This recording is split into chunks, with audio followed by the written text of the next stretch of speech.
What's going on, everyone? Hope you're all doing well. Thursday. I start the same way every single time, right? Now, this lesson's probably going to be different because I don't exactly know what I'm going to say or where this is going to go because I'm kind of conflicted. Like, I know today we will start reading the play about Anne Frank based on Anne Frank's diary. So, Anne Frank is 13 years old. She is Jewish. She's going to go into hiding. She's going to stay there for 2 years in a place called an annex. An annex. So it's a little bonus part of a building. And she's going to be there with quite a few people. There's the four of her. There's another family with three. So that's seven. I think there's eight plus a dentist that she's actually going to have to share a room with. He's not creepy or anything. He's just a normal dude, but it's like, and she's 13. I don't know if I mentioned that, but so she's about your age, which is why so many textbooks, so many middle school curriculums love to teach, the Holocaust in eighth grade. I'm not such a big fan of it.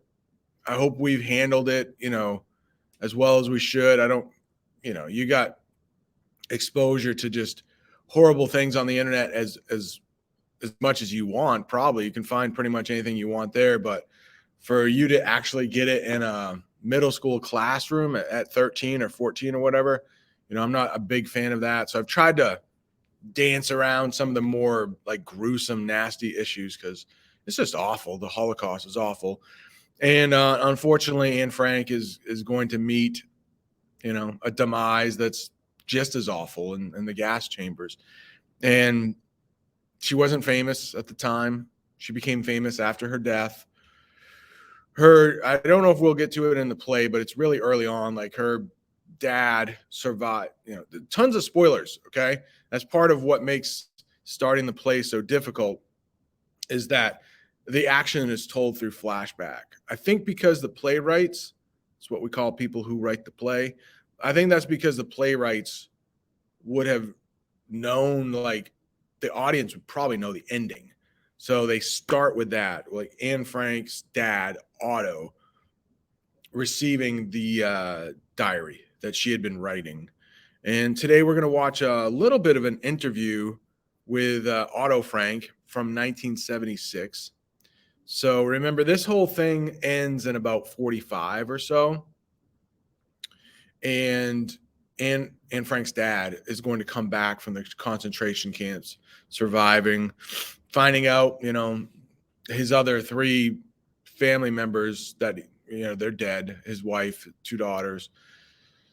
So obviously he's got a ton of trauma there. But the interview that we see him in, he's speaking English. Remember, all this was originally Dutch because she's hiding out in the Netherlands. She was a Dutch speaker. But if you ever read the Diary of Anne Frank, it's going to be in English because it's been translated. In the interview, they say like into 56 languages. That was back in 76.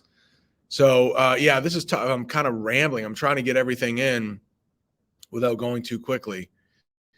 But I just say, let's start reading the play. But I do want to get to the way this is told because it is a unique, like, plot structure because it's told in flashback.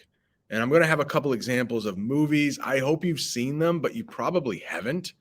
Movies like Titanic and this Mamma Mia, the second one. So let's just get into it, I guess. Okay, let's go with the play here. We'll start with that. But there's tons of the first page is all what we call stage direction. So it's setting up the scene, whole page of it. And there's going to be a word on there that I've never heard of. So I'm like, I wouldn't really worry about learning it, but it's used in the interview too. Anyway, let's just get into the play. I'll make this bigger, and hopefully this is not too all over the place. But here's a little bit. Well, there aren't that many pictures of Anne that survived, but I think this is on the cover of most of the books that you might see, the Diary of Anne Frank. So that's one. And even though it says The Diary of Anne Frank, we are going to read a play based on The Diary of Anne Frank. So we're not actually going to be reading The Diary of Anne Frank. If you would like to, feel free. I'm sure it could be even free on the internet. I didn't check. Somewhere on the internet, I'm sure if you just put in Anne Frank PDF after this, maybe I'll look. It's there. And it's literally, I don't think people are writing diaries anymore, but back in 43 to 45 or so, she was given a book for her 13th birthday, a diary, a blank diary. And she decided, even before I think they had to go into hiding, I think she decided to write her diary started. But one of the things that people like so much about it, and the reason that it's like so famous even today, is that of how well it was written. So had she lived, she probably would have been a pretty decent writer if that's what she chose to do. I mean, obviously so young, so much of her life was ahead of her. When I first started teaching 20 years ago, I used to say, because I've taught this off and on, not every year, but I used to say, you know what? Anne Frank would probably be alive still, because she would have been, she was born in 29. So when I started teaching, I think she would have been in her late 70s. So obviously now, she would be in her mid 90s. It's possible she could still be alive, but yeah, it's possible. So there's going to be another lady. Her name is Miep Geis, who is not Jewish, but she's going to be one of the few people that know the Franks are hiding. And she died in 2010, and she was an adult. She was like in her, I think, mid 20s, maybe, when this play takes place. So 2010, it's possible Anne Frank could still be alive. Anyways, makes me sad sometimes to think of that. If you know Betty White, I used to always say Betty White recently passed away. She was a comedian. She almost made it to 100. But she's a couple of years older than I can't remember when Betty White was born, but she was a couple of years older than Anne Frank. So that used to always be like the measuring stick. And for a while, Betty White was kind of like famous, even into her like late 80s, early 90s. So anyways, let's get into the play here. All right. Make it bigger, make me smaller. Here's a little bit of the background. I kind of went over quite a bit of this, but just want to make sure I'm not forgetting anything. So Anne Frank, I think we did actually go over this. I'm just kind of reading through this. Yeah, I don't think we have. I think I just. How about this though? Right down here, I don't think I mentioned this. Like, she was almost. They stayed hidden successfully for 2 years, and about 2 weeks, I believe, before the camps were liberated, she died. She was on the last train of, people going to the camps from Amsterdam. Like, almost all that work, 2 years of staying hidden, and it was all for naught. So, like I said, her older sister, her mom will all die in the camps. And it's not like they were famous or anything. So they were just like another one of the, couple thousand that died that day, which tragic when you think of all the lives that were lost then. All right, moving on here. So we will get to meet all of these folks. There's Miep Geis that I talked about. Mr. Dussel, I believe, is the man that Anne has to share a room with. This is another family. Peter is going to be a little bit older than Anne, and he is about Margaret's age, I believe. Yeah, this first thing right here, never heard this word before. It's a carillon. It's a set of bells.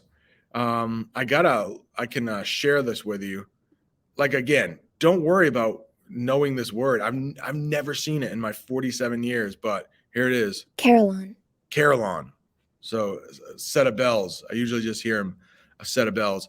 But for this play, I'm not sure if that word is all that important, but they will refer to those because the Frank family, anyone staying in the annex, they can hear those. So it is a little bit of symbolism. Those bells mean time is moving forward. So at times it's a good thing because they're able to know that the Allies, the British and the Americans are getting closer and closer each day.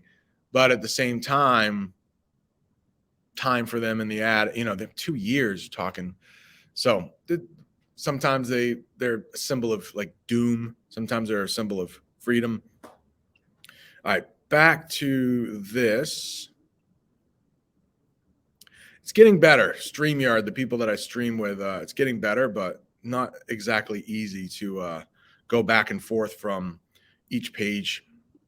All right, let's make this bigger here. Act 1, Scene 1.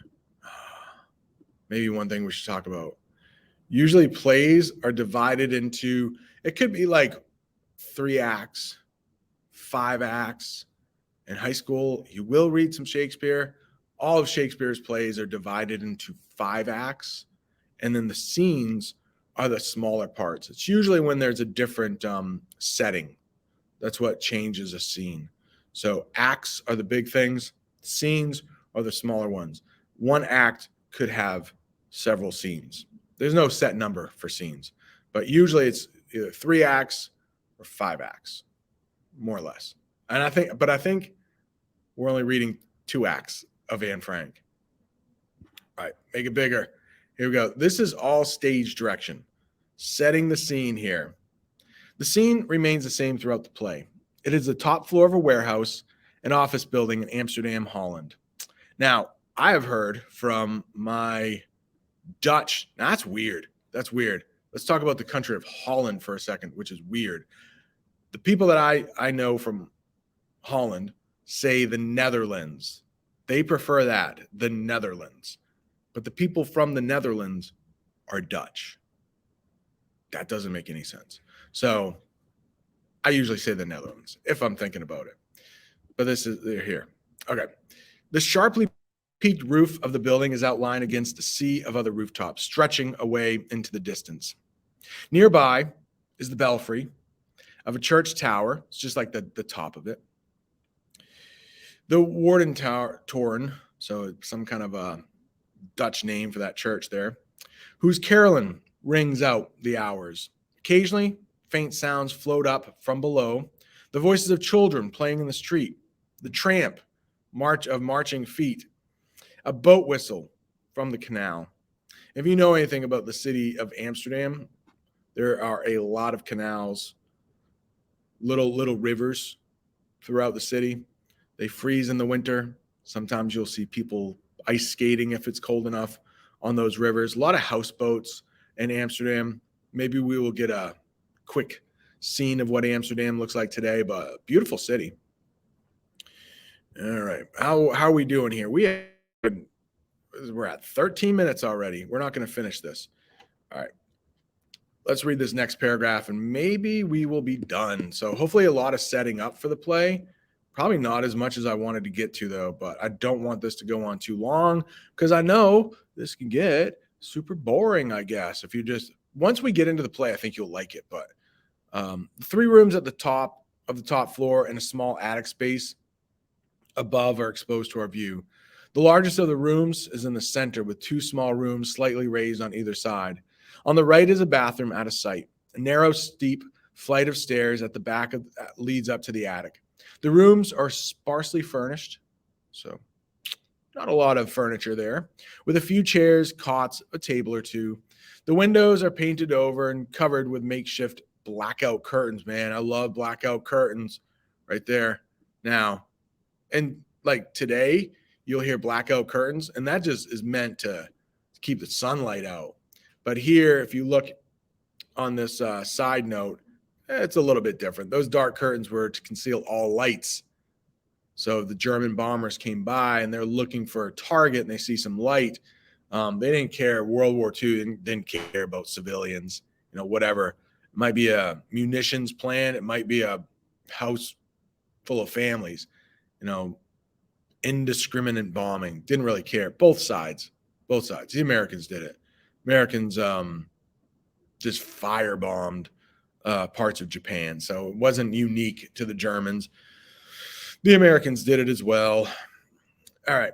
Almost done here, right? So blackout curtains. Last sentence. In the main room, there is a sink, a gas ring for cooking, and a wood burning stove for warmth. One of the things that we're going to find out, now we might actually find it out in the video we're about to watch. I think they do a really good job of setting the scene here. We might watch a little bit of the interview with Otto Frank. English, pretty good. But it sets up a lot of what we'll be reading in Frank. So, forgot what I was going to say. Thought there was something important. Hope I'm not getting Alzheimer's, right? I had something I wanted to say, and then I can't remember it. Maybe it wasn't that important. Blackout curtains. If I think of it, once this video ends, I'll let you know. But if not, try to get a little bit of Frankenbeans. Hopefully people started the Google form yesterday on the beginning of the Holocaust. Then we will get into this interview. After, some time to work in class, a little bit of Frankenbeans. Who knows? All right. Lots to do here. Yeah, that's about it. All right. Adios.